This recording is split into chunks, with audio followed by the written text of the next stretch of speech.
Most of these you probably have memorized. A quarter is going to be 25% or 0.25. A third is 0.3333. It's a repeating decimal.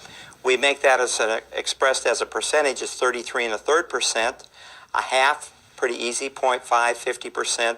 2/3, 66 2/3. 3/4, 0.75, 75%, and you get the idea there.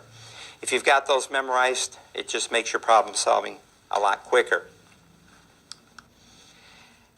Now, I want to show you a concept here that you're going to have some fun with, because I actually think you'll be able to help your 8th grader with his algebra when you get done learning these circles.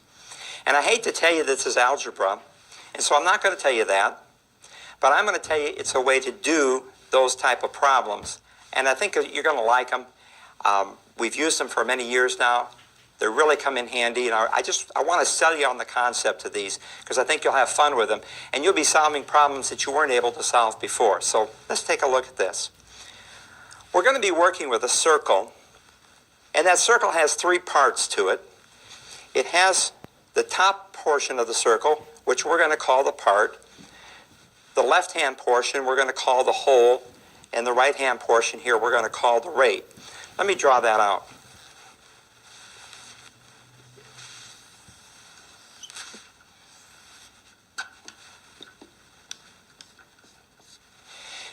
The part is the top of the circle, and these are the generic names. I'm going to use more specific names when we start doing our problems.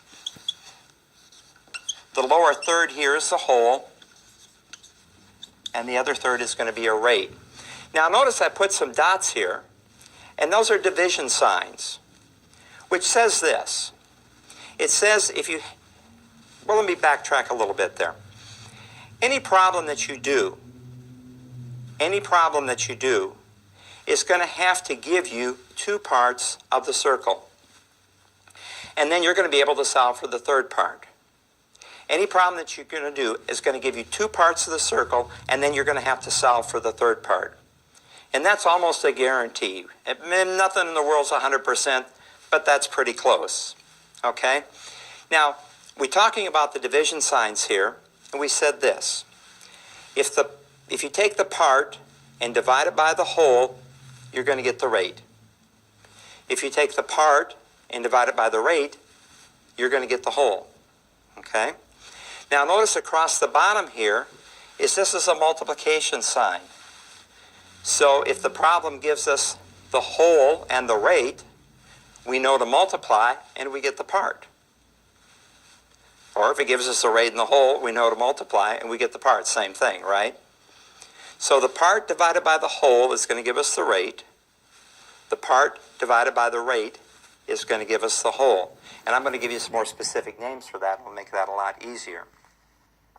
And every problem that you do, it's going to have to give you 2 portions of those circle. And then you'll be in good shape to solve the third portion of it.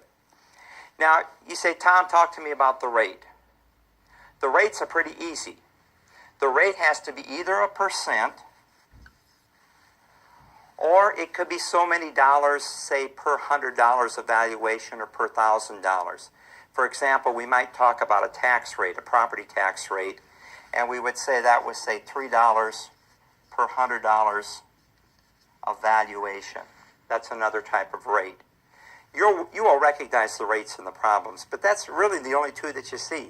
Is you see a percentage, or you see so many dollars per so many dollars. Both of those are a type of rate. And so when you see that in the problem, you know it goes in this part of the circle. Now the part and the whole are going to also be pretty readily identifiable as we go through these problems. And as we walk through them, I'll talk about that. I will give you this hint though. If a problem asks for the rate, and it gives you what you think is the top half of the circle and the bottom third of the circle here, and you have no idea of which number to put where, here's the hint. Put the little number on top and the big one on bottom. And then you just take the little number, hit your division sign on your calculator by this number, and you're going to get a rate. Now, a lot of times, remember, it might be asking for a percentage here, and of course your calculator doesn't work in a percentage, and it may give you an answer that's like this, say 0.14. We've got to make that a percentage. 2 decimal points to the right would make that 14%. Okay? So let's look at another variation of the circle that gives you a little bit more specifics of that, and this is this. We could say the amount made is on the top of the circle. That's like our part. The amount paid typically is going to be down here.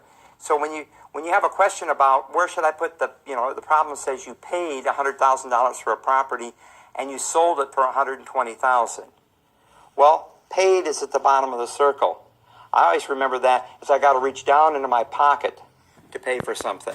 So it's the bottom of the circle, how much I made, the $120,000 was on top, and then we're looking for maybe in that case a percentage of profit or the rate on this side. Okay? So let's see if we can apply some of these. We're going to start with a pretty easy problem here. Let me erase a little bit.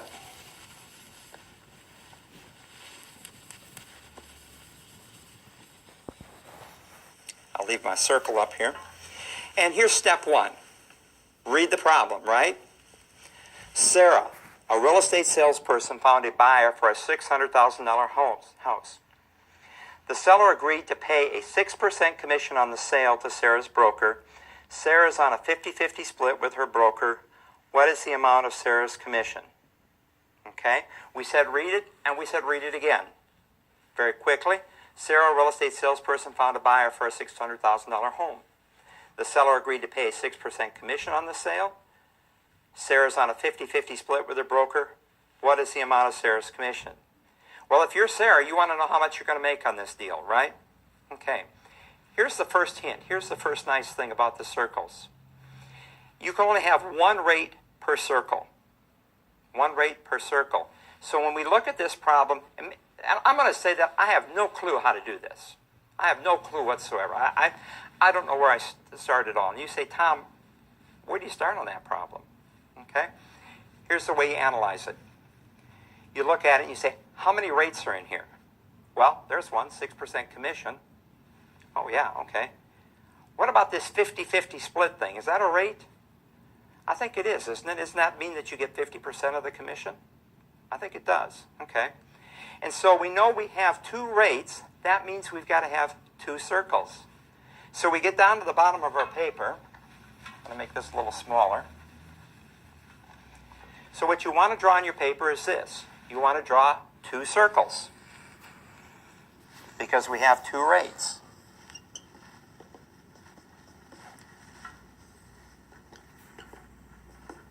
Now, some of you have learned the T method. You've learned this method here that goes like this, okay? And it's kind of the same thing, but I don't like the T. And here's the reason why, is that people will write numbers. They'll do this, and they'll do this, they'll do this. They don't stay in the boundaries there. And so they get confused on what they're doing. If I could just insist, if I can, that you draw the entire circle and do it like I'm doing, it's going to be a help to you. I've done this many times with a lot of students, and I have to go back in and I say, draw the circle, okay? And then label the parts of the circle. Don't get lazy. Don't get lazy on me, and you'll be okay on this. Okay, I'll quit preaching and get back to doing math here. So, the problem's got 2% in it. It's got a 6%. We're going to call that a 50%. So we draw our 2 circles. Remember that the rate goes here. So we're going to put 6% here. We're going to put 50% here. Now, when a problem calls for more than one circle, what you're going to find is that the answer in one circle becomes part of the next circle. And that's the case here. So the first thing that we want to do here is determine what the commission is. It's sold for $600,000. Now remember, we're looking for the whole and the part. And in the case of a commission, the commission circle has the commission on top. And it has the sales price on the bottom. So we're going to take our $600,000, put it in here. Now, another rule of the circle is this. Anytime you have two parts of the circle filled in, do the math. Don't wait, do the math, because that's going to provide you a key for the next circle. So when you have multiple circles, you're going to have enough information to fill in at least one of those. Do the math, and then move on to the next one. Okay? So what does the circle tell us to do here? It tells us to multiply. So we take 600,000 times 6%, and you're going to get a commission there of $36,000. And you said, I know why I'm going into real estate.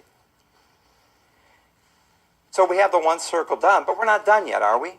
Sarah, we need to know what Sarah made on this. So we move on to the next circle, but this time the $36,000 is going to drop down below here. And again, you think about the smaller number being on top. Well, Sarah's not getting the whole commission. She's just getting a part of it. The part's on the top. We've got two portions of the circle done. What's the rule of that? If you got two portions done, do the math. 36,000 times 50%, and I can hear the answer out there. You're going $18,000. I love real estate. That'll buy a new car, buy like a new Honda or something. That's pretty good. Pretty good. Don't forget Uncle Sam, though. So you see how that works. 36,000 times 50%, Sarah's going to make $18,000. Now, when you get to the test, these are going to be multiple choice, so you go down looking for the answers. I will tell you this. One of the answers is going to be 36,000. So just because when you're doing the problem, you get one of the answers as one of the choices, don't think that you're done. A lot of times I'll see students, they'll go, oh yeah, 36,000. Oh yeah, that's C. No, that's not right. You've got to finish the problem. That's why I said in the beginning, what's the problem asking? In this case, it's asking for Sarah's commission, okay?